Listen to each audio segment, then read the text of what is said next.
இப்பொழுதும் கூட ஆண்டவருடைய வார்த்தைகளை கேட்பதற்கு முன்னால கர்த்தர் கொடுத்த வார்த்தைகளை நீங்க இன்னும் அதிகமாய் கேட்கணும்னா நீங்க யூடியூப் சேனலில் ஜாய்ஸ் ஜே ஜான்கிற அந்த யூடியூப் சேனலில் இன்னும் அதிகமாய் ஆண்டவருடைய வார்த்தைகளை கேட்டு சப்ஸ்கிரைப் பண்ணலாம், மற்றவர்களுக்கும் ஷேர் பண்ணலாம். கத்தனல்லவர் அமேன் அல்லேலூயா. ஜாய்ஸ் ஜே ஜான்கிற யூடியூப் சேனல் கத்தனல்லவர். வாட்ஸ்அப்பில் இந்த மெசேஜை நீங்கள் கேட்கணுன்னா எஸ்எம்எஸில் உங்கள் நம்பரை அந்த ஸ்க்ரீனில் பார்க்குற நம்பரில் அனுப்பலாம். கத்தனல்லவர் அமேன் அல்லேலூயா.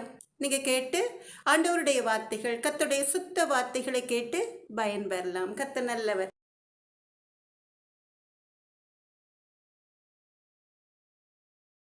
எனக்கு அன்பான தேவ ஜனமே, இஸ்ரவேலின் பெருமந்தையே, சந்தோஷமா இருக்கீங்களா? கர்த்தருடைய சுத்த கிருபையினாலே இரக்கத்தினாலே ஜீவனுள்ள தேவனுடைய வார்த்தைகளை கேட்கிற சிலாக்கியம் கர்த்தருடைய அன்பு பிள்ளைகளுக்கு கிடைத்திருக்கிறது இல்லையா? எப்பொழுதும் கூட நீங்கள் நினைக்கலாம், நாங்களே பாடுகளின் மத்தியிலே, பிரச்சனைகளின் மத்தியிலே சோர்ந்து போயிருக்கிறோம் என்று. கர்த்தருடைய வார்த்தைகள், ஜீவனுள்ள தேவனுடைய வார்த்தைகள் உங்களுக்கு சத்துணவாய் உங்களை நோக்கி கடந்து வருகிறது. உபத்திரவத்தின் பாதையில் நீங்கள் நடந்தாலும் கூட உங்களுடைய வாழ்க்கையிலே ஒரு வெளிச்சம் பிரகாசிக்கும் என்று நம் தேவாதி தேவனாகிய கர்த்தர் உங்களுக்கு உணர்த்தும்படியாய், அது எப்படி அந்த வெளிச்சம் உங்களுடைய வாழ்க்கையில் பிரகாசிக்கும் என்று நீங்கள் தெளிவாய் அறிந்து கொள்ளும்படியாய் கர்த்தர் உங்களுக்கென்று, தாம் நேசிக்கிற அன்பு பிள்ளைகளுக்கென்று பிரத்யட்சமாய் வார்த்தைகளை கொடுத்து கொண்டிருக்கிறார். எனக்கு அன்பான தெய்வ ஜனமே, இஸ்ரவேலின் பெருமந்தியே, கர்த்தர் உங்களுக்கு வாக்கு கொடுத்து விட்டால் அந்த வாக்கு தத்தங்களை நிறைவேற்ற வல்லவராயிருக்கிறார். அதனால் ஒருபோதும் சோர்ந்து போகாதீர்கள்.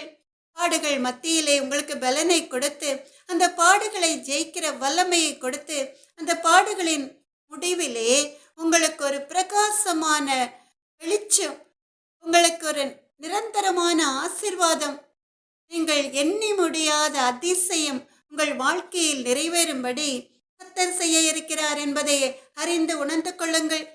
அன்பான தேவ ஜனமே, இஸ்ரவேலின் பெருமந்தையே, பாடுகள் இல்லாமல் இந்த உலகத்தில் யாரும் ஜெயத்தை பெற்றுக்கொள்ள முடியாது. சும்மா ஒரு இடத்தில் உட்கார்ந்திருந்தால் எந்த ஒரு ஆசீர்வாதத்தையும் சுதந்திரித்துக் கொள்ள முடியாது. அதனால்தான் நம் தேவாதி தேவனாகிய கர்த்தர் உங்களை வெறுகூட்டி உங்களுடைய விசுவாசத்துக்கு தக்கதான பலனை கொடுத்து ஆசீர்வதிக்கிறார். அமேன் அல்லேலூயா. எனக்கு அன்பான தேவ ஜனமே, இஸ்ரவேலின் பெருமந்தையே, ஜீவனுள்ள தேவனுடைய வார்த்தைகளை கேட்பதற்கு முன்பாக நாம் எப்பொழுதும் போல கர்த்தருடைய பிரசன்னம், அவருடைய வல்லமை, அவருடைய கிருபையை உணர்ந்து கொண்டு அவருடைய பிரசன்னத்தினால் நிரப்பப்படும்படியாய் ஒரு பாடலை பாடலாமா?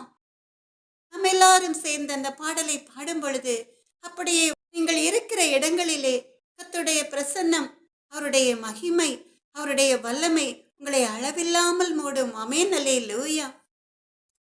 மலை மேலேறி வந்தேன் தகப்பனே, மறுரூபம் ஆகணுமே தகப்பனே, உலகை மறக்கணுமே தகப்பனே, உம் குரல் கேட்கணும் நாள் முழுதும், காலையும் மாலையும் மதிய வேளையும் கைகள் உமை நோக்கி உயரணுமே, அழியும் உலகத்திற்காய் கதறணுமே, அறுத்து களஞ்சியத்தில் சேர்க்கணுமே, உமது வார்த்தைகள் உணவாய் மாறணும், ஒவ்வொரு நாளும் தியானிக்கணும், வேதத்தின் வெளிச்சத்திலே நடக்கணும், வெற்றி கீதங்கள் நான் பாடணும், ஞானத்தை போதித்து அறிவை உணர்த்தி தீர்க்க தரிசனம் சொல்லணும், ஆவிகள் பகுத்தறியும் வரம் வேண்டும், வியாதிகள் நீக்கும் ஆற்றல் வேண்டும், ஆவியில் நிரம்பணும், அயல்மொழி பேசணும், அதிசயம் காணணுமே தகப்பனே, ஊழியம் செய்யணுமே தகப்பனே, ஓடி ஓடி உழைக்கணுமே, மலை மேலேறி வந்தேன் தகப்பனே. இரக்கன்பான தேவ ஜனமே, இப்பொழுதும் கூட முழங்கால் படியிட முடிந்தவர்கள் முழங்கால் படியிட்டு கர்த்தருடைய சமூகத்திலே நாம் எல்லாரும் சேர்ந்து ஜெபிக்கலாமா? இரக்கமும் மனதுருக்கமும் நீடிய சாந்தமும் கிருபையும் உள்ள எங்கள் அன்பு நல்ல தகப்பனே, பேசுகிறவர்கள் நீங்கள் அல்ல, உங்கள் பிதாவின் ஆவியானவர் சொன்ன தேவாதி தேவனாகிய கர்த்தாவே, என்னை மறைத்து நீங்க வெளிப்படுங்கப்பா. அப்பிரோஜனமான அடிமையப்பா, கடமையை மாத்திரம் செய்கிறேன் ராஜா.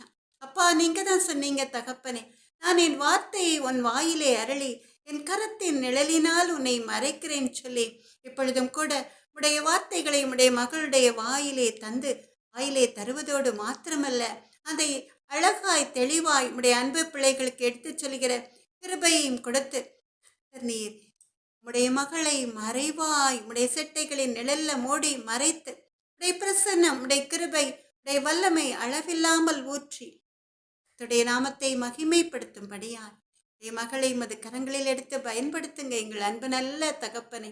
அப்பா, உடைய வார்த்தைகள் உடைய அன்பு பிள்ளைகளுக்கு, அறியாத ஜனங்களுக்கு பிரோஜனமாய் ஒரு ரட்சிப்பின் அனுபவத்தை அவர்கள் பெறுவதற்கு ஏற்ற ஒரு நல்ல ஔஷதமாய் இருக்கட்டும் எங்கள் அன்பு நல்ல தகப்பனை.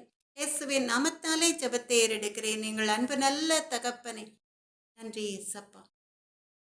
எனக்கு அன்பான தேவ ஜனமே, இஸ்ரவேலின் பெருமந்தையே, இன்றும் கூட நம் தேவாதி தேவனாகிய கர்த்தருடைய அன்பு பிள்ளைகளுக்கு என்று கொடுத்த வேத வசனம் அப்போஸ்தலனாகிய பேதுரு எழுதின பொதுவான முதலாம் நிருபம் 1வது அதிகாரம் 7வது வசனம்.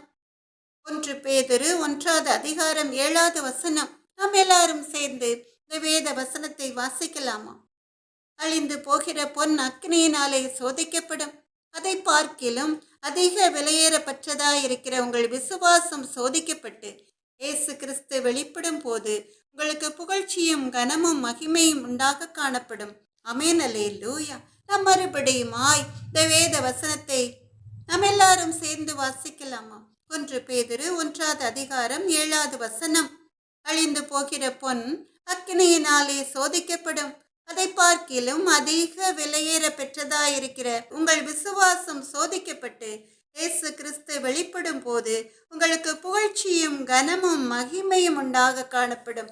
ஆமென், அல்லேலூயா. எவ்வளோ அருமையான ஒரு வேத வசனம் இல்லையா?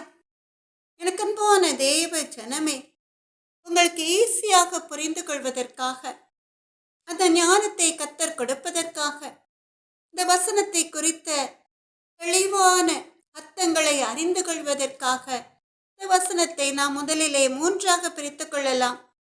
முதல்ல, அழிந்து போகிற பொன் அக்னியினாலே சோதிக்கப்படும்.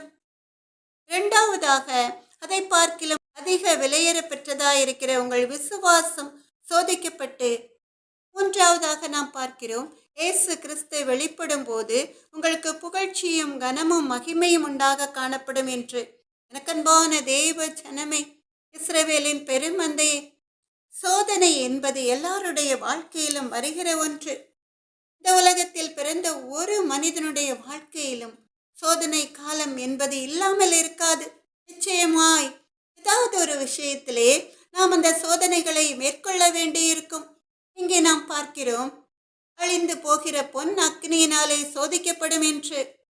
பொன்னை புடமிடுவதற்கு முன்பாக அந்த பொன்னை அக்கினியிலே உருக்கி உருக்கி அழகான ஒரு வஸ்துவாய், விலை மதிப்புள்ள ஒரு பொருளாய் அந்த பொன்னை உருவாக்குகிறார்கள். அந்த பொன்னை விலை மதிப்புள்ள ஒரு பொருளாய் உருவாக்குவதற்காக, அது அழிந்து போகிற ஒரு வஸ்துவாய் ஒரு பொருளாய் இருந்தாலும் கூட அதை அக்கினியினால் புடமிடுவார்கள். இப்ப தங்கத்தின் விலை கூடிக்கொண்டே போகிறது இல்லையா? கல்யாண வயதிலே பிள்ளைகளை வைத்திருக்கிற பெற்றோர்களுக்குத்தான் தெரியும். இந்த பொன்னை பசும் பொன்னாக மாற்றுவதற்காக அந்த பொன்னை உருக்கி புடமிடுவார்கள். அதற்கு பிறகுதான் அந்த பொன்னின் மதிப்பு கூடும். இந்த அக்கினி பரீட்சைதான் அந்த பொன்னை மெருகூட்ட வைக்கிறது. சாதாரணமான ஒரு பொன்னை மெருகூட்ட மெருகூட்ட அது ஒரு அருமையான ஒரு பொருளாய் மாறிவிடுகிறது. எனக்கு அன்பான தேவ ஜனமே, இஸ்ரவேலின் பெருமந்தையே, அப்படி பொன்னை உருக்கி புடமிட்டு அது ஒரு விலை மதிப்பில்லாத பொருளாய் மாறினாலும் கூட, அதன் மதிப்பு கூடினாலும் கூட அது ஒரு நாள் அழிந்துவிடும். ஆனாலும் கூட உங்கள் விசுவாசம் சோதிக்கப்படும் பொழுது இன்னும் அதிகமான ஆசீர்வாதங்களை நீங்கள் கர்த்தரிடமிருந்து சுதந்திரித்துக் கொள்ள முடியும்.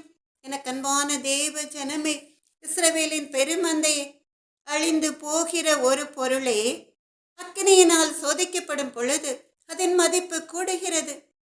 அந்த பொன்னை பார்க்கிலும் விலையேற பெற்ற விசுவாசத்தில் நிறைந்தவர்களாய் நீங்கள் கர்த்தருடைய அன்பு பிள்ளைகளாய் இருப்பதினால நீங்கள் சோதிக்கப்படும் பொழுது, அந்த சோதனைகளில் நீங்கள் ஜெயித்து வெற்றி சிறக்கும் பொழுது, அந்த பொன்னை போல உங்களை புடமிடும் பொழுது, புடமிட புடமிட பொன்னாக விளங்கும் பொன்னை காட்டிலும் மேலாய் நீங்கள் சோதிக்கப்படும் பொழுது உங்களுக்கு அழிவில்லாத ஒரு அருமையான ஆசீர்வாதத்தை கர்த்தர் உங்களுக்கென்று வைத்திருக்கிறார்.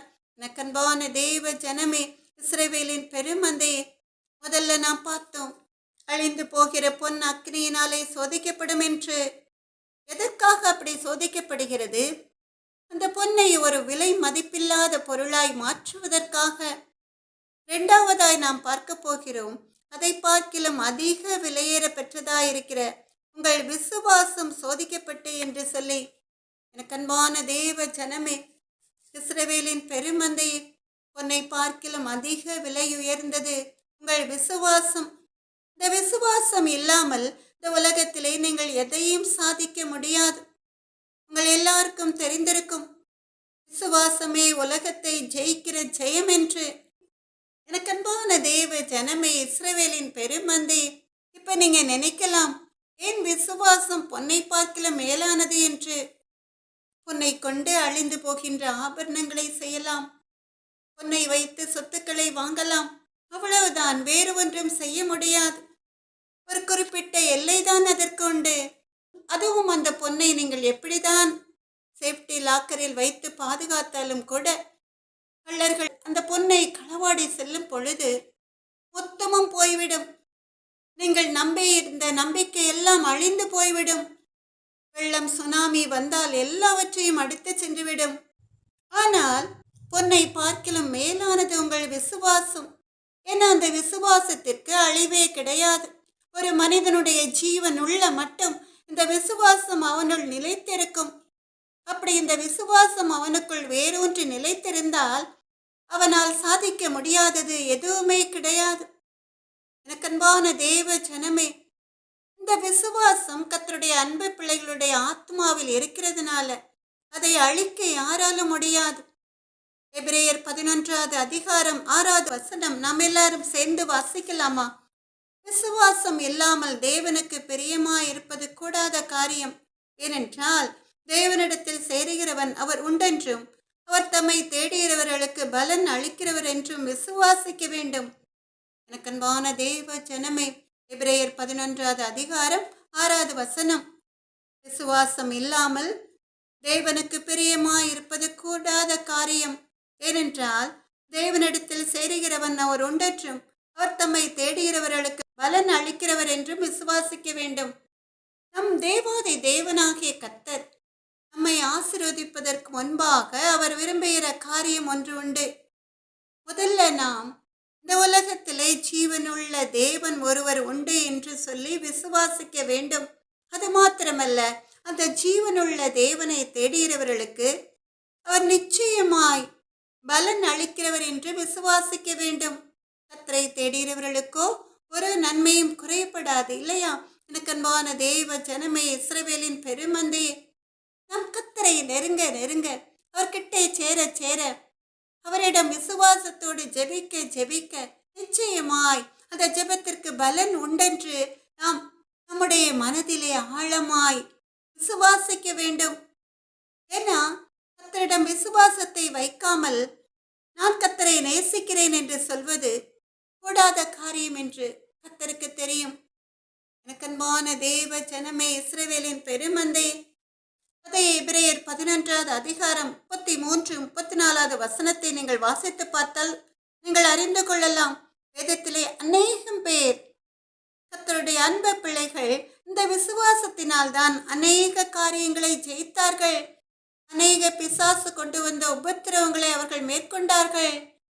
ஆராய்ந்து முடியாத அதிசயங்களையும் எண்ணி முடியாத அற்புதங்களையும் அவர்கள் சுதந்திரித்துக் கொண்டார்கள் அவர்களுடைய வாழ்க்கையிலே. எபிரேயர் 11வது அதிகாரம் 33, 34 வசனங்களை நம்ம எல்லாரும் சேர்ந்து வாசிக்கலாமா? விசுவாசத்தினாலே அவர்கள் ராஜ்யங்களை ஜெயித்தார்கள், நீதியை நடப்பித்தார்கள், வாக்குத்தத்தங்களை பெற்றார்கள், சிங்கங்களின் வாய்களை அடைத்தார்கள், அக்கினியின் உக்கிரத்தை அவித்தார்கள், பட்டய கருக்குக்கு தப்பினார்கள், பலவீனத்தில் பலன் கொண்டார்கள், யுத்தத்தில் வல்லவர்களானார்கள், அந்நியருடைய சேனைகளை முறியடித்தார்கள். ஆமென், அல்லேலூயா.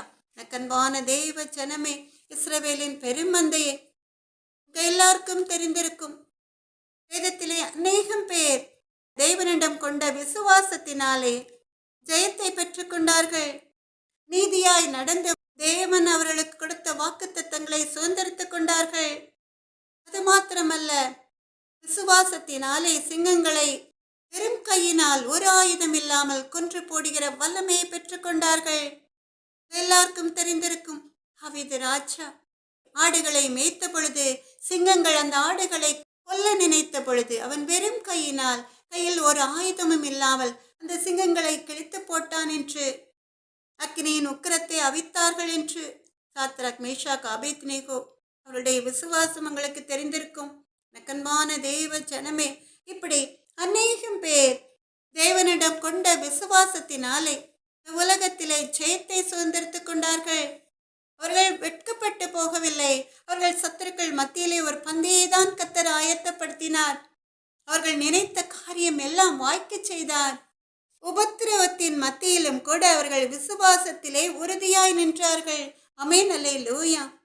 எனக்கன்பான தேவ ஜனமே, இஸ்ரவேலின் பெருமந்தே, எரேமியா 32வது அதிகாரம் 27வது வசனத்தை நாம் எல்லாரும் சேர்ந்து வாசிக்கலாமா? எரேமியா தீர்க்கதரிசியின் புஸ்தகம் 32வது அதிகாரம் 27வது வசனம். எரேமியா 32:27. இதோ நான் மாம்சமான யாவர்க்கும் தேவனாகிய கர்த்தர், என்னாலே செய்யக்கூடாத அதிசயமான காரியம் ஒன்றுண்டோ? எரேமியா 32:27. இதோ நான் மாம்சமான யாவர்க்கும் தேவனாகிய கர்த்தர், என்னாலே செய்யக்கூடாத அதிசயமான காரியம் ஒன்றுண்டோ என்று தேவன் நம்மை பார்த்து சொல்கிறார். என்னாலே செய்யக்கூடாத அதிசயமான காரியம் ஒன்றுமே இல்லை என்று சொன்ன கர்த்தரை விசுவாசித்த எல்லாருடைய வாழ்க்கையிலும் ஆராய்ந்து முடியாத பெரிய காரியங்களும் எண்ணி முடியாத அதிசயங்களும் நடந்து கொண்டிருக்கிறது, இனியும் நடக்கப் போகிறது. ஆமென், அல்லேலூயா. கர்த்தரின் கை குறுகவில்லை, கர்த்தரின் வாக்கு மாறிடாதே, சுத்தர்களாய் மாறிடவே சுதனருள் பொரிந்தனரே. விசுவாசி நீ பதறாதே, விசுவாசி நீ கலங்காதே, விசுவாசத்தால் நீதிமான் என்றும் என்றும் பிழைப்பான். பரிசுத்த ஆவியானவரே பரிசுத்த பாதையில் நடத்திடுவார். கிருபையிலே நாம் வளர்ந்திடுவோம், வரங்களை நாடிடுவோம். விசுவாசி நீ பதறாதே, விசுவாசி நீ கலங்காதே, விசுவாசத்தால் நீதிமான் என்றும் என்றும் பிழைப்பான். திருச்சபையே கிரியை செய்வாய், திவ்ய அன்பில் பெருகிடுவாய். தலைமுறையாய் தலைமுறையாய் தழைத்திட அருள் புரிவார். விசுவாசி நீ பதறாதே, விசுவாசி நீ கலங்காதே, விசுவாசத்தால் நீதிமான் என்றும் என்றும் பிழைப்பான். நெஞ்சமே நீ அஞ்சிடாதே, தஞ்சம் இயேசு உன்னரணே. தம் ஜன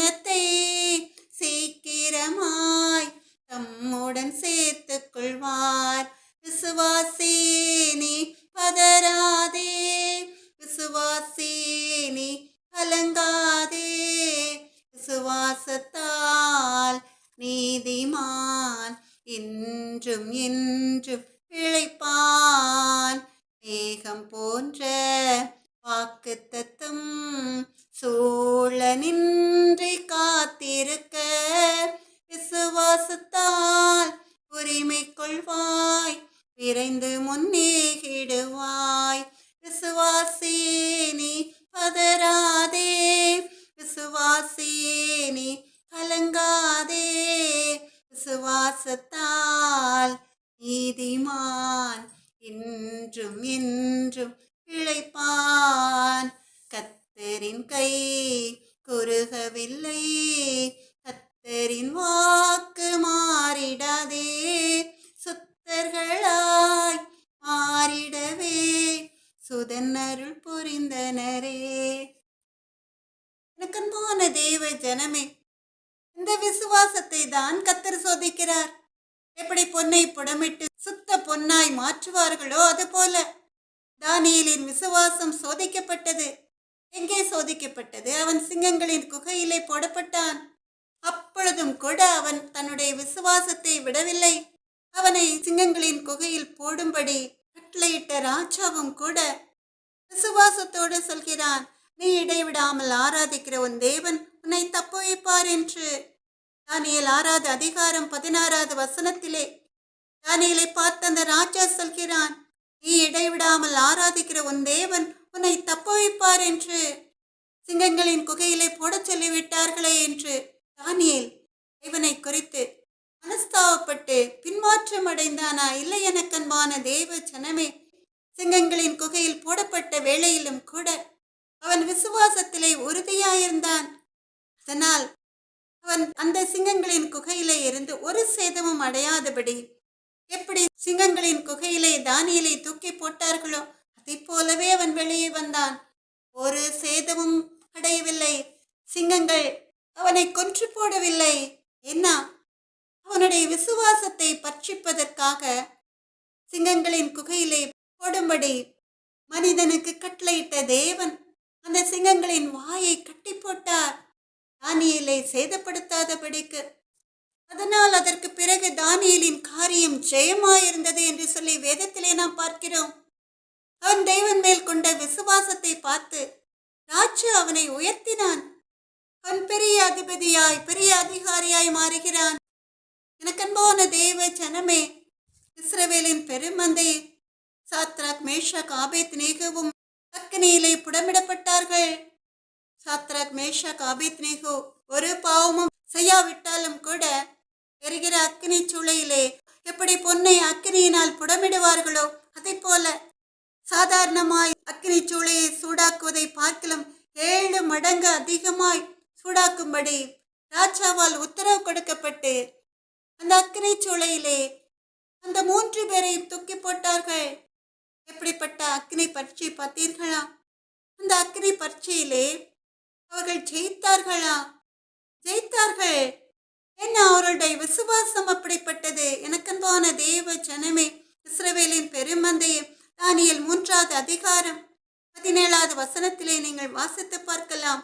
தானியேல் 3வது அதிகாரம் 17வது வசனம், நாங்கள் ஆராதிக்கிற எங்கள் தேவன் எங்களை தப்ப வைக்க வல்லவராயிருக்கிறார்.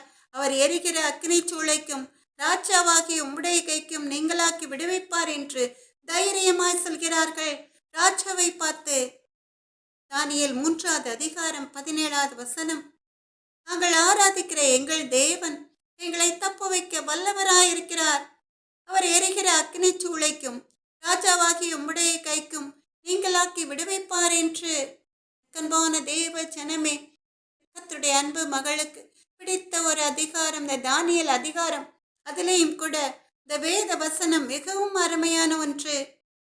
அக்கினி சூளையில் போடப்படுவோம் என்று அறிந்த பிறகும் கூட அவர்கள் எவ்வளவு தைரியமாய் விசுவாசத்தோடு சொல்கிறார்கள், எங்கே வேண்டுமானாலும் எங்களை தூக்கி போடலாம், ஆனால் நாங்கள் ஆராதிக்கிற எங்கள் தேவன் அது எரிகிற அக்கினி சூளையா இருந்தாலும் கூட அந்த அக்கினி சூளையில் இருந்து எங்களை விடுவிப்பார் என்று அவர்கள் தைரியமாய் சொல்கிறார்கள். ஆமென். இந்த சாத்ராக் மேஷாக் ஆபேத்நேகோவை உயர்த்துவதற்கு முன்பாக இரண்டாவதாய் நாம் பார்த்து கொண்டிருக்கிற அந்த வேத வசனத்தின்படி அதை பார்க்கிலும் அதிக விலையேற பெற்றதாயிருக்கிற உங்கள் விசுவாசம் சோதிக்கப்பட்டு என்ற வேத வசனத்தின்படி உன்னை காட்டிலும் அதிக விலையேற பெற்றதாயிருக்கிற உங்களுடைய விசுவாசம், தானியேலின் விசுவாசம், சாத்ராக் மேஷாக் ஆபேத்நேகோவின் விசுவாசம் சோதிக்கப்பட்டது. தானியேல் சிங்கங்களின் குகையிலே புடமிடப்பட்டான். சாத்ராக் மேஷாக் ஆபேத்நேகோ அக்கினி சூளையிலே புடமிடப்பட்டார்கள். ஆனாலும் அவர்கள் தானியேல் 3வது அதிகாரம் 17வது வசனத்தின்படி சொன்னார்கள். இதுதான் அவர்கள் விசுவாசம். இந்த விசுவாசம் தான் அந்த அக்னி சூளையில் இருந்து ஒரு சேதமும் இல்லாமல் அவர்கள் வெளியே வரும்படி ஒரு அற்புதத்தை செய்தது. மனிதனை கொண்டு தன்னுடைய அன்பு பிள்ளைகளை புடமிடுகிற தேவன் ஒரு காலம் அவர்களை கைவிடுவதில்லை. அந்த அக்னி சூளையிலே போடப்பட்ட பிறகும் கூட அவர்கள் விசுவாசத்தினால அந்த அக்னி சூளையிலே அவர்கள் ஒரு சேதமும் அடையாதபடிக்கு அவர்களை பாதுகாப்பதற்காக ஒரு தேவ தூதனை கர்த்தர் அனுப்புகிறார். ஆமென், அல்லேலூயா. நக்கன்பான தேவ ஜனமே, இஸ்ரவேலின் பெருமந்தே, அந்த ராஜாவை சொல்கிறான். அருமையாய் கர்த்தர் அவனை சொல்ல வைக்கிறார். அதை தானியேல் 3வது அதிகாரம் 28வது வசனத்திலே நேபுகாத்நேச்சார் வசனித்து, சாத்ராக் மேஷாக் ஆபேத்நேகோ என்பவருடைய தேவனுக்கு ஸ்தோத்திரம், அவர்கள் தங்களுடைய தேவனை தவிர வேறொரு தேவனையும் சேவித்து பணியாமல் அவரையே நம்பி ராஜாவின் கட்டளையை தள்ளி தங்கள் சரீரங்களை ஒப்பு கொடுத்ததினால் அவர் தமது தூதனை அனுப்பி தம்முடைய தாசரை விடுவித்தார் என்று தானியேல் 3வது அதிகாரம் 28வது வசனம். அருமையானதொரு வேத வசனம். நேபுகாத்நேச்சார் சொல்கிறான், சாத்ராக் மேஷாக் ஆபேத்நேகோ என்பவருடைய தேவனுக்கு ஸ்தோத்திரம், அவர்கள் தங்களுடைய தேவனை தவிர வேறொரு தேவனையும் சேவித்து பணியாமல் அவரையே நம்பி ராஜாவின் கட்டளையை தள்ளி தங்கள் சரீரங்களை ஒப்பு கொடுத்ததினால் அவர் தமது தூதனை அனுப்பி தம்முடைய தாசரை விடுவித்தார் என்று கர்த்தரை அறியாத புறஜாதியான விக்கிரகங்களை வழிபடுகிற நேபுகாத்நேச்சார் சொல்கிறான். இதே இடத்திலே மற்றவர்கள் இருந்திருந்தால் அவர்கள் ராஜாவின் காலில் விழுந்திருப்பார்கள் அல்லது வேற ஒரு தேவனை பணிந்திருப்பார்கள். ராஜாவின் கட்டளையை மீறமாட்டோம் என்று சத்தியம் பண்ணி கொடுத்திருப்பார்கள் ஜீவனுக்காக. ஆனால் இந்த இடத்திலே சாத்ராக் மேஷாக் ஆபேத்நேகோ, எங்களை தூக்கி போட்டாலும் பரவாயில்லை, நாங்கள் ஆராதிக்கிற எங்கள் தேவன் எங்களை தப்ப வைக்க வல்லவராயிருக்கிறார் என்று விசுவாசத்தோடு சொன்னார்கள். அந்த விசுவாசம்தான் அவர் தமது தூதனை அனுப்பி தம்முடைய தாசரை விடுவிக்கும்படி ஒரு அற்புதத்தை அவர்கள் வாழ்க்கையில் செய்ய வைத்தது. ஆமென், அல்லேலூயா. அது மாத்திரமல்ல, அதே ராஜா அந்த சாத்ராக் மேஷாக் ஆபேத்நேகோவை பாபிலோன் தேசத்திலே உயர்த்தினான் என்று வேதத்திலே நாம் பார்க்கிறோம். அப்போ ஒரு நிறைவான ஆசீர்வாதம் வருவதற்கு முன்பாக, கர்த்தர் உங்களை ஆசீர்வதிப்பதற்கு முன்பாக உங்களை புடமிடுவார். அவ்வளவுதான். உங்கள் வாழ்க்கையிலே சோதனைகள் உங்களை சூழ்ந்து நிற்கும் பொழுது, பலவித போராட்டங்கள், பிரச்சனைகள் உங்கள் வாழ்க்கையில் வந்திருக்கும் பொழுது, நீங்கள் ஒரு காலம் விசுவாசத்தை இழந்துவிடக்கூடாது. இந்த போராட்டங்கள், பிரச்சனைகள் எல்லாம் கர்த்தருடைய அனுமதி இல்லாமல் உங்கள் வாழ்க்கையில் வருவதில்லை. உங்கள் விசுவாசத்தை பட்சிப்பதற்காக, உங்களுக்கு ஒரு மகா பெரிய ஆசீர்வாதத்தை கொடுப்பதற்காக, அளவில்லாத ஒரு பெரிய ஆசீர்வாதத்தை கொடுப்பதற்காக கர்த்தர் உங்களை புடமிடுகிறார். அப்படி புடமிடும் பொழுது கர்த்தர் உங்களை கைவிடுவதே இல்லை. மனுஷர்கள் உங்களை கைவிடலாம். உங்களுக்கு ஆபத்து சூழ்ந்திருக்கும் பொழுது உங்கள் கூட பிறந்த சகோதர சகோதரிகளே, உங்களுக்கு பிரியமானவர்களை உங்களை கைவிட்டு விடுவார்கள். எனக்கன்பான தேவ ஜனமே, அதை உங்கள் வாழ்க்கையில் நீங்கள் உணர்ந்திருப்பீர்கள். நீங்கள் பட்டினியால் வாடும் பொழுது, நீங்கள் ஏழையாய் இருக்கும் பொழுது உங்களை தேடி வருவார் ஒருவரும் இருக்காது. அதே நேரத்திலே நீங்கள் ஐஸ்வர்யவான்களாய் மாறும் பொழுது அவர்கள் எல்லாம் உங்களை தேடி வருவார்கள். எனக்கன்பான தேவ ஜனமே, நீங்கள் துன்பப்படுகிற நேரத்திலும் கூட, உங்களை பொன்னாய் புடமிடுகிற நேரத்திலும் கூட, உங்களை ஆசீர்வதிக்க காத்திருக்கிற தேவாதி தேவனாகிய கர்த்தர் உங்களை கைவிடுவதே இல்லை. தானியேலை சிங்கங்களின் குகையிலே அவர் கைவிடவே இல்லை. சிங்கங்களின் வாயை கட்டி போட்டார், அவ்வளவுதான். சாத்ராக் மேஷாக் ஆபேத்நேகோவை அவர் கைவிடவே இல்லை. அங்கே ஒரு தூதனை அனுப்புகிறார். ஆமென், அல்லேலூயா. எனக்கன்பான தேவ ஜனமே, இஸ்ரவேலின் பெருமந்தே, அதலால் ஒரு நாளும் சொந்து போகாதீர்கள். சத்துரு உங்களுடைய வாழ்க்கையில் உபத்திரவங்களை கொண்டு வருவான், கர்த்தருடைய அனுமதியோடுதான். அதனால் நீங்கள் உறுதியாய் கர்த்தரை பற்றின கரங்களை விட்டுவிடாதீர்கள். உங்கள் விசுவாசத்தில் சோர்ந்து போகாமல் தொடர்ந்து ஜெபிக்கும் பொழுது நிச்சயமாய் உங்களை சுற்றி இருக்கிற அந்த மலை போன்ற பிரச்சனைகள், பாடுகள், போராட்டங்கள் எல்லாம் பனி போலே உருகி போய்விடும். பனி வெயில் ஏறின உடனே ஒரு நொடி பொழுதிலே மறைந்து போவது போல இந்த பிரச்சனைகள் எல்லாம் உங்களை விட்டு மறைந்து போய்விடும். அதற்கு பதிலாக நீங்கள் ஆச்சரியப்படத்தக்க விதமாய் கர்த்தர் உங்களுக்கு ஒரு பெரிய ஆசீர்வாதத்தை வைத்திருப்பார். அதை சுதந்திரித்துக் கொண்டு நீங்கள் கர்த்தருக்கு பிரியமானவர்களாய் வாழ்வீர்கள், வாழ்ந்து சுகித்திருப்பீர்கள். ஆமென், அல்லேலூயா. எனக்கன்பான தேவ ஜனமே, ஆபிரகாமுக்கும் ஒரு விசுவாச பரீட்சை. அது என்னவென்றால் ஆதியாகமம் 22வது அதிகாரம் 2வது வசனம். வேதத்திலே நாம் பார்க்கிறோம், ஆபிரகாம் வயது முதிர்ந்தவனான பிறகு அவனுக்கு ஈசாக்கு பிறந்தான் என்று எல்லாருக்கும் தெரிந்திருக்கும். அப்படி ஈசாக்கை அவன் அன்பாய் வளர்த்து வரும் பொழுது கர்த்தர் அவனுடைய விசுவாசத்தை பட்சிக்கிறார். எப்படி பட்சிக்கிறார்? ஆதியாகமம் 22வது அதிகாரம் 2வது வசனத்தின்படி, திடீரென்று தேவன் ஆபிரகாமை அழைத்து, உன் புத்திரனும் உன் ஏக சுதனும் உன் நேசகுமாரனுமாகிய ஈசாக்கை நீ இப்பொழுது அழைத்து கொண்டு மோரியா தேசத்துக்கு போய் அங்கே நான் உனக்கு குறிக்கும் மலைகள் ஒன்றின் மேல் அவனை தகன பலியாக பலியிடு என்றார் என்று சொல்லி நாம் வேதத்திலே பார்க்கிறோம். ஆதியாகமம் 22வது அதிகாரம் 2வது வசனம். அப்பொழுது அவர், உன் புத்திரனும் உன் ஏக சுதனும் உன் நேசகுமாரனுமாகிய ஈசாக்கை நீ இப்பொழுது அழைத்து கொண்டு மோரியா தேசத்துக்கு போய் அங்கே நான் உனக்கு குறிக்கும் மலைகள் ஒன்றின் மேல் அவனை தகன பலியாக பலியிடு என்றார் என்று சொல்லி நாம் வேதத்திலே பார்க்கிறோம். எப்படி இருந்திருக்கும் ஆபிரகாமுக்கு? எப்படி இருந்திருக்கும்? அவன் வயதான பிறகு அவனுக்கு கிடைத்த ஒரே ஒரு புத்திர பாக்கியம். அந்த மகனை பலியிட சொல்லி தேவன் கட்டளையிடுகிறார். ஆபிரகாம் என்ன செய்கிறான்? தேவனை மறுதலிக்கிறானாம். இவன் என்னுடைய சொந்த குமாரன், என் நேசகுமாரன், அவனை நான் பலியிட மாட்டேன் என்று அவன் மறுதலிக்கவே இல்லை. அப்படியே தேவனுடைய கட்டளைக்கு அவன் கீழ்ப்படுகிறான். தன் சொந்த மகனை ஈசாக்கை அழைத்து கொண்டு போய் தகன பலிக்கு கட்டைகளை அடுக்கி அந்த கட்டைகளின் மேல் ஈசாக்கை கிடத்தி தன் கையிலே நெருப்பையும் கத்தியும் எடுத்துக்கொண்டான். அவன் ஏன் அப்படி கீழ்ப்படுகிறான்? அவன் விசுவாசம் அப்படி. அவன் நினைக்கிறான், எனக்கு கர்த்தர் கொடுத்த பிள்ளையை கர்த்தர் தகன பலியிட விடவே மாட்டார் என்று. அவ்வளவு விசுவாசம் அவனுக்கு. எனக்கன்பான தேவ ஜனமே, இங்கேயும் பார்த்தீர்களா அக்கினி பரீட்சை? ஆபிரகாமை அழைத்து அவனுடைய சொந்த குமாரனை தகன பலியிட, அக்கினியிலே பலியிட கர்த்தர் கட்டளையிடுகிறார். எப்படி பொன்னை புடமிடுவார்களோ அதுபோல அவனுடைய விசுவாசம் புடமிடப்படுவதற்காக சாத்ராக், மேஷாக், ஆபேத்நேகோவை அக்கினி சூளையிலே தூக்கி போட்டு அவர்களை எப்படி தேவன் புடமிட்டு உயர்த்தினாரோ அதுபோல இங்கேயும் கூட கர்த்தர் ஆபிரகாமின் சொந்த மகனை தகன பலியிட கட்டளையிடுகிறார்.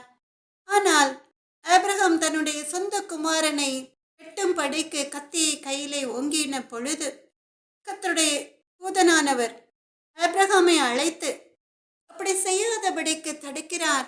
அந்த வேளையிலே அவன் ஒரு ஆட்டை பார்த்து ஈசாக்குக்கு பதிலாக அந்த ஆட்டை அந்த தகன பலி பீடத்தின் மேல் பலியிடுகிறான்.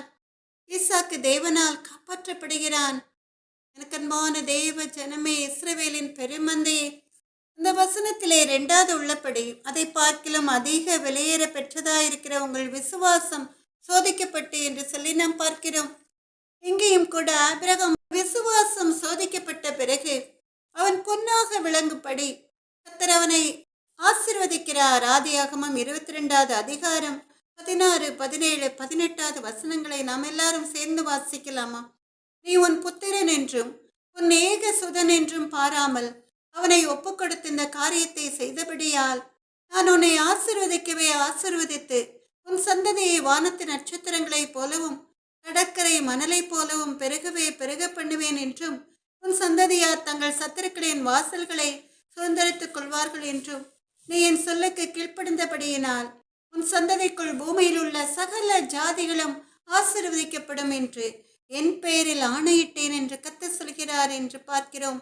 எனக்கு அன்பான தேவ ஜனமே, இஸ்ரவேலின் பெருமந்தையே, ஆபிரகாம் தன்னுடைய சொந்த குமாரனை தேவனுடைய கட்டளையின்படி ஒப்பு கொடுத்ததினால கர்த்தர் அவனை ஆசீர்வதிக்கிறார். அவனை மாத்திரமல்ல, சந்ததி சந்ததியாய் அவனுடைய சந்ததியை பெருக பண்ணி உன் சந்ததிக்குள் பூமியில் உள்ள சகல ஜாதிகளும் ஆசீர்வதிக்கப்படும் என்று கர்த்தர் அவனை வாக்கு கொடுக்கிறார். அப்படியே ஆபிரகாமை கர்த்தர் ஆசீர்வதிக்கிறார். ஆமென், அல்லேலூயா. அன்பான தேவ ஜனமே, இஸ்ரவேலின் பெருமந்தையே, அப்ப உங்களுடைய விசுவாசம் சோதிக்கப்பட்ட பிறகு தேவன் உங்களை ஆசீர்வதிப்பது நிச்சயம். அந்த ஆசீர்வாதம் உங்களுடைய வாழ்க்கையிலே அப்படியே நிலைத்திருக்கும். ஆமென், அல்லேலூயா. எனக்கு அன்பான தேவ ஜனமே, 1 கொரிந்தியர் 10வது அதிகாரம் 13வது வசனத்தின்படி 1 கொரிந்தியர் 10வது அதிகாரம் 13வது வசனத்தின்படி உங்கள் திராணிக்கு மேலாக நீங்கள் சோதிக்கப்படுகிறதற்கு அவர் இடம் கொடாமல் சோதனையை தாங்கத்தக்கதாக சோதனையோடு கூட அதற்கு தப்பிக்கொள்ளும்படியான போக்கையும் உண்டாக்குவார். ஆமென், அல்லேலூயா. 1 கொரிந்தியர் 10வது அதிகாரம் 13வது வேத வசனம். உங்கள் திராணிக்கு மேலாக நீங்கள் சோதிக்கப்படுகிறதற்கு அவர் இடம் கொடாமல் சோதனையை தாங்கத்தக்கதாக சோதனையோடு கூட அதற்கு தப்பிக்கொள்ளும்படியான போக்கையும் உண்டாக்குவார். ஆமென், அல்லேலூயா. இங்கே 3 பேருடைய வாழ்க்கையில் பார்த்தோம். அவர்கள் திராணிக்கு மிஞ்சின சோதனை தான், ஆனாலும் கூட அதை தாங்கிக் கொள்கிற பலனை கர்த்தர் கொடுத்தார். அதை தாங்கிக் கொண்டதோடு மாத்திரமல்ல, அந்த சோதனையிலிருந்து தப்பித்துக் கொள்ளும்படியாக கர்த்தர் அவர்களை கரம் பிடித்து நடத்தினார். ஆமென், அல்லேலூயா. எனக்கு அன்பான தேவ ஜனமே, இஸ்ரவேலின் பெருமந்தை, ஆபிரகாமுக்கு கூட ஒரு அக்கினி பரீட்சை. எப்படி அழிந்து போகிற பொன் அக்கினியினால் சோதிக்கப்படுமோ அதுபோல. ஆனால் ஒரே ஒரு வித்தியாசம், அது என்ன என்று சொல்லி நாம் பார்க்கலாம். இவ்வளவு அழகாய் புடமிடப்பட்டு அருமையான வேலைப்பாடு உள்ள நகைகளாய் செய்யப்படுகிற அந்த பொன் ஒரு நாள் அழிந்து போகும். ஆனால் உங்கள் விசுவாசம் ஒரு நாளும் அழிந்து போகாது. எனக்கு அன்பான தேவ ஜனமே, கர்த்தரால் படைக்கப்பட்ட மனிதர்கள் மரிக்கும் பொழுது அவருடைய சரீரம் அழிந்து போகும். ஆனால் அவர்கள் ஆத்மாவில் அவர்கள் கர்த்தர் மேல் வைத்த விசுவாசம், அந்த தாகம் ஒரு நாள் அவர்களை மகிமையில் கொண்டு சேர்க்கும். இதை குறித்துதான் 3வதாக நாம் பார்க்க போகிறோம். 3வதாக, இயேசு கிறிஸ்து வெளிப்படும் போது உங்களுக்கு புகழ்ச்சியும் கனமும் மகிமையும் உண்டாக காணப்படும் என்று சொல்லி 1 பேதுரு 1வது அதிகாரம் 7வது வசனத்திலே நாம் பார்க்கிறோம் இல்லையா? கர்த்தர் நல்லவர். இயேசு கிறிஸ்து வெளிப்படும் போது உங்களுக்கு புகழ்ச்சியும் கனமும் மகிமையும் உண்டாக காணப்படும் என்று. இப்போ உங்கள் விசுவாசம் எப்படிப்பட்டது? பொன்னை பார்க்கிலும் விலையேற பெற்றது. அந்த விசுவாசம் சோதிக்கப்படும் பொழுது உங்களுக்கு என்ன கிடைக்கும்? என்றென்றைக்கும் அழிவில்லாத நித்திய ஜீவன். இதைத்தான் அந்த வசனத்திலே இயேசு கிறிஸ்து வெளிப்படும் போது உங்களுக்கு புகழ்ச்சியும் கனமும் மகிமையும் உண்டாகும் என்று சொல்லி நாம் பார்க்கிறோம். அது எப்படி என்று சொல்லி நாம் பார்க்க போகிறோம். கர்த்தருடைய வருகையின் நாளில் அது நடக்கும். இப்போ நீங்க துன்பத்தின் மத்தியிலும் சோர்வடையாமல் கர்த்தர் மேல் நீங்கள் அசைக்க முடியாத விசுவாசம் வைத்திருப்பதை பார்த்து உங்களை சுற்றி உள்ள ஜனங்கள் உங்களை பார்த்து என்ன சொல்வார்கள்? எனக்கு அன்பான தேவ ஜனமே, இவர்கள் குடும்பமாய் சர்ச்சுக்கு போவாங்க, வீட்லையும் கூட சர்ச் மாதிரி எப்போ பார் ஜெபம், பைபிள் வாசிப்பது, துதிப்பது என்று. என்ன கிடைத்தது இவர்களுக்கு? எல்லாமே இழந்து நிற்கிறார்கள். அவர்கள் பிள்ளைக்கு கூட ரொம்ப முடியவில்லை, ஆனாலும் ஜெபத்தை அவர்கள் விடவில்லை. இவர்கள் எல்லாம் திருந்தவே மாட்டார்கள் என்று சொல்வார்கள் இல்லையா? எனக்கு அன்பான தேவ ஜனமே, இஸ்ரவேலின் பெருமந்தே, அப்படி உங்கள் பொன்னான நேரத்தை வீணாக்காமல் சோதனையின் மத்தியிலும் தொடர்ந்து ஜெபிக்கும் பொழுது அதே மனிதர்கள் முன்னால நீங்கள் இழந்த எல்லாவற்றையும் உங்களுக்கு திரும்ப கொடுத்து உங்கள் பிள்ளைகளுக்கு ஜீவன் சுகத்தை கொடுத்து உங்கள் தலையை கர்த்தர் நிமிரச் செய்வார். ஆமென், அல்லேலூயா. எப்படி எலியா தீர்க்கதரிசிக்கு கர்த்தர் செய்த அற்புதத்தை பார்த்து அவரை சுற்றி உள்ள ஜனங்கள் கர்த்தரே தெய்வம், கர்த்தரே தெய்வம் என்று சொன்னார்களோ, அப்படி சொல்வார்கள். அவர்களும் கூட ரட்சிக்கப்படுவார்கள். ஆமென், அல்லேலூயா. அன்பான தேவ ஜனமே, இஸ்ரவேலின் பெருமந்தே, இது மாத்திரமல்ல, உங்களுக்கு நித்தியத்துக்கு நித்தியம் நிலைத்திருக்கும் ஒரு ஆசீர்வாதத்தையும் கர்த்தர் தருவார். எப்பொழுது? கர்த்தராகிய இயேசு கிறிஸ்துவின் வருகையின் நாளிலே. அவர் வரும் பொழுது மகிமையாய் நம்மளை மறுரூபமாக்கி அந்த மகிமையில் பரலோ ராஜ்யத்திலே சேரும்படி அவர் அழைத்துக் கொள்வார். மேனலே லூயா. இப்படிப்பட்ட பெரிய பாக்கியம் இல்லையா? எனக்கு அன்பான தேவ ஜனமே, இஸ்ரவேலின் பெருமந்தையே, எந்த இடத்திலே நீங்கள் அவமானப்பட்டீர்களோ, எந்த இடத்திலே உங்களை இகழ்ந்தார்களோ, அந்த ஜனங்கள் மத்தியிலே பறந்து அழகாய் புறா போல நம் தேவாதி தேவனாகிய கர்த்தரோடே மறைவாய் அவருடைய வருகையின் நாளை எடுத்துக்கொள்ளப்படுவோம். மற்றவர்கள் கைவிடப்படுவார்கள். அப்ப கர்த்தரோடே அவர் வருகையின் நாளிலே அவருடைய மகிமையில் எடுத்துக்கொள்ளப்படுகிற உங்களுக்கு, கர்த்தருடைய அன்பு பிள்ளைகளுக்கு புகழ்ச்சியும் கனமும் மகிமையும் உண்டாக காணப்படும். அவையனலே லூயா. பறந்து புறா போல் சிறகடித்தே பாடி சென்றோர் நான் இளைப்பாறுவேன். பரலோக வாசல் பரமசியோனே பூரித்து என்னை வரவேற்குமே. காலை நேரம் இன்ப ஜபதியானமே, கருணை பொற்பாதம் காத்திருப்பேன் நான். அதிகாலையில் அறிவை உணர்த்தி அன்போடு இயேசு தினம் பேசுவார். காலை நேரம் என்ப ஜபதியானமே, எஜமானின் இயேசு முகம் தேடுவேன். என் கண் கர்த்தாவின் கரம் நோக்குமே. எனக்கு ஒத்தாசை அவரால் கிடைக்கும். என்னை அழைத்தார் அவர் சேவைக்கே. காலை நேரம் இன்ப ஜபதியானமே, பல தீமை நிந்தை மொழிகள் உன்மேல் பொய்யாய் சொன்னாலும் களி கூறுவாய். இதுவே உன் பாக்கியம் என் இயேசு சொன்னார். இந்த மெய்வாக்கு நிறைவேறுதே. காலை நேரம் இன்ப ஜபதியானமே, கருணை பொற்பாதம் காத்திருப்பேன் நான். அதிகாலையில் அறிவை உணர்த்தி அன்போடு இயேசு தினம் பேசுவார். காலை நேரம் இன்ப ஜபதியானமே, சிலுவை சுமந்தே அனுதினமே சோராமல் பின்வாயின்றாரே.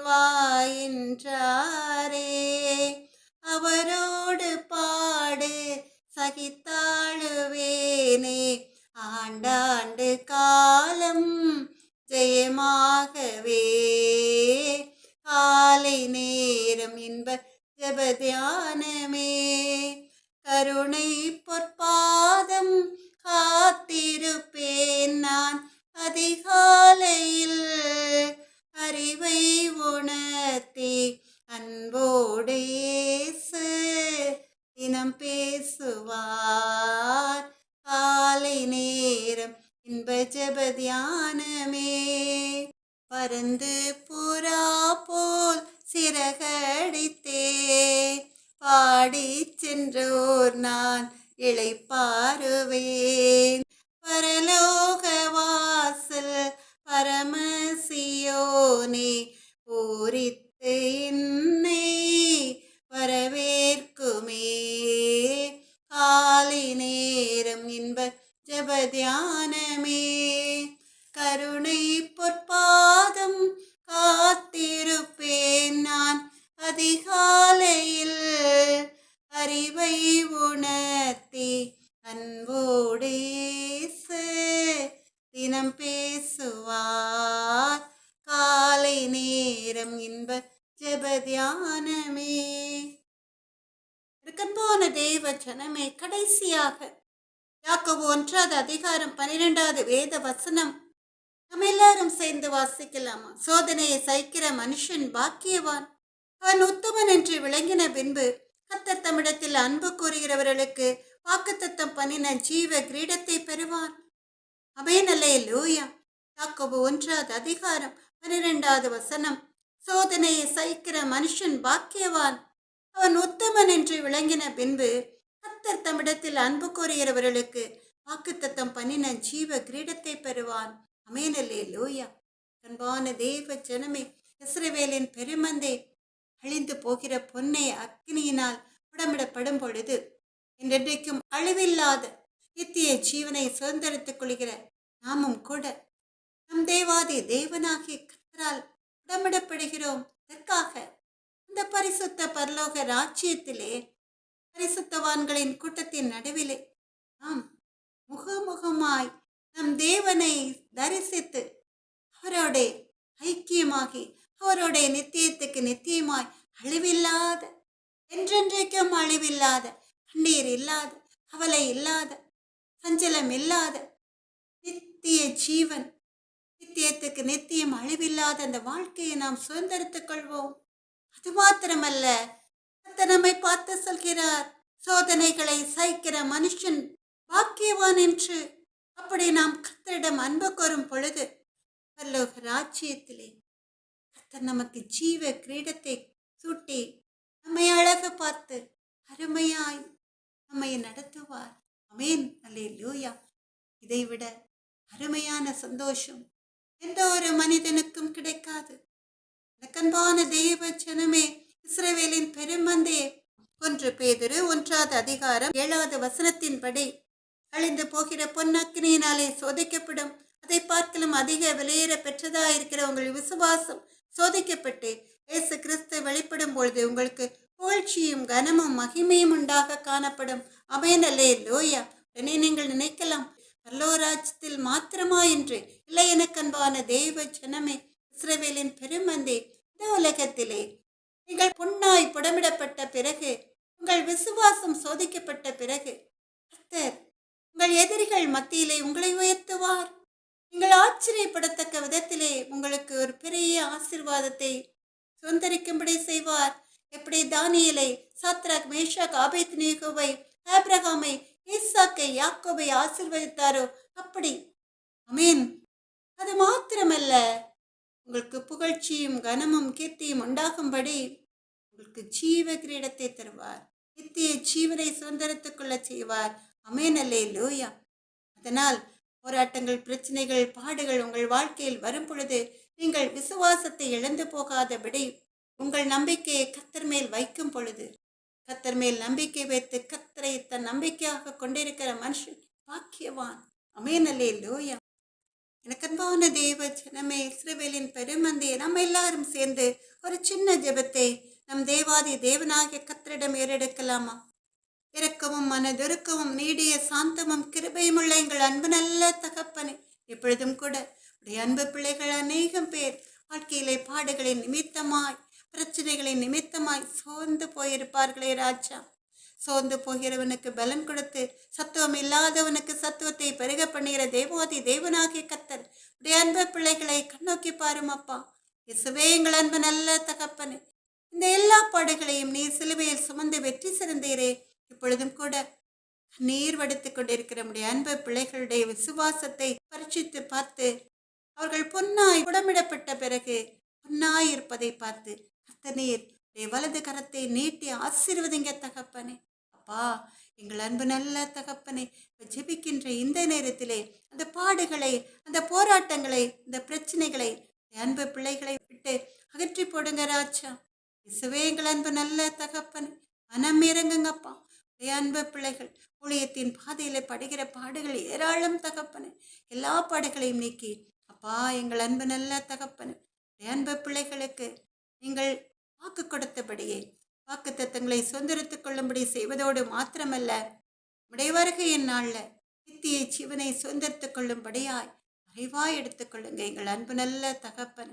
அப்படியே நீங்க செய்ய போறோம் தயவிற்காக நன்றி ஏசப்பா. ராஜாதி ராஜாவே, எங்கள் அன்பு நல்ல தகப்பனே, இந்த வருட வாக்கு தத்தம் அப்பா எங்கள் அன்பு நல்ல தகப்பனே இந்திய தேசத்தில் நிறைவேறும்படியாய் அற்புதத்தை செய்கைகள் அன்பு நல்ல தகப்பனே. அப்பா, உமக்கு கொடானுடைய சோத்திரம் அப்பா. ஆராய்ந்து முடியாத பெரிய காரியங்களையும் எண்ணி முடியாத அதிசயங்களையும் செய்கிற தேவாதி தேவனாகிய கர்த்தர் அதிசயங்களை உடைய அன்பு பிள்ளைகளுடைய வாழ்க்கையில் செய்யுங்க எங்கள் அன்பு நல்ல தகப்பனே. அப்பா, உலகம் முழுவதில் உள்ள தேசங்களில் யுத்தங்களை ஓயச் செய்து சமாதானத்தை கட்டளையிட்ட உடைய சுத்த கிருபைக்காக உள்ளத்தின் ஆழத்திலிருந்து நன்றி செலுத்துகிறோம் அப்பா. சமாதான காரணர் நீரல்லவா? சமாதான காரணர் அமெரிக்க அதிபர் ட்ரம்பை முதக்கரங்களில் எடுத்து பயன்படுத்தி தேசங்களில் சமாதானத்தை கட்டளையிட்டமுடைய சுத்த கிருபைக்காக உள்ளத்தின் ஆழத்திலிருந்து நன்றி செலுத்துகிறோம் அப்பா. எங்கள் இந்திய தேசத்திற்கும் க்ஷேமத்தை கொடுங்க. எங்கள் இந்திய தேசத்தை நீங்க ஆளுகை செய்யுங்க தகப்பனே. தேசத்தின்படி நடத்துங்க தகப்பனே. இயேசுவின் நாமத்தாலே ஜெபத்தை ஏறெடுக்கிறோம் எங்கள் அன்பு நல்ல தகப்பனே. சல விதமான துதி கனம் மகிமை அனைத்தும் உமக்கே உண்டாவதாக.